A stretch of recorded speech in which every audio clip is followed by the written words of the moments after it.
These parents are learning how to communicate with their children, how to treat them with love and kindness, and how to discipline while sparing the rod. This is a great organization that has been entering our lives because it has enhanced our power to deal with so many issues that we had at home, and it has given us the tools to be able to guide us. Here at the Amigos for Kids parenting program, families are learning to break the intergenerational cycle of violence. They are learning something that they can implement in their daily lives that is going to have a long-term effect on them, on their children, and ultimately in our community. Child abuse is reported in America every 10 seconds. In 2012, state agencies identified more than 1,600 child deaths from abuse and neglect. That's between 4 and 5 children a day. More than 80% of those children were under the age of 4, and an overwhelming majority died at the hand of at least one parent.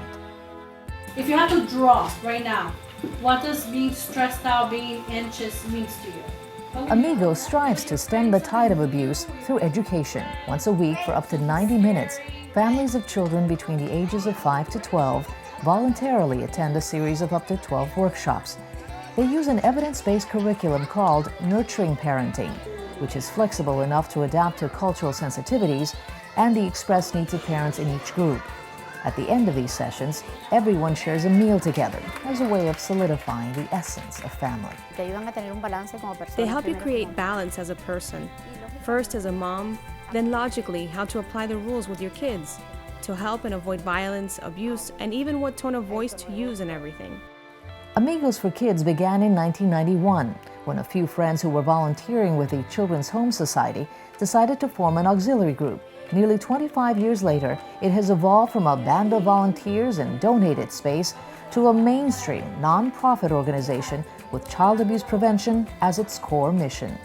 Jorge Placencia, co-founder and chairman emeritus, was only 17 years old when it all began. Community has been so great to us. You know, as we say, hundreds of volunteers, companies, corporations, foundations, and of course, the Children's Trust. Many identify Amigos with its highly publicized holiday toy drive or its annual Celebrity Domino Night fundraiser.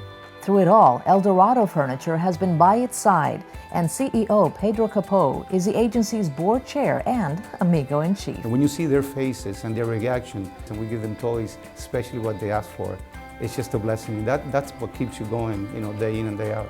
While these events provide some joy to the children and their families, to its fearless leader of 11 years, Rosa Placencia, there is no message more important than the fight against child abuse. Her inspiration was a grandmother, Bonnie Finney, who tied a blue ribbon on her van antenna to provoke questions. Finney's grandchildren had been abused by their mother. One even lost his life. She picked the color blue to symbolize their bruises.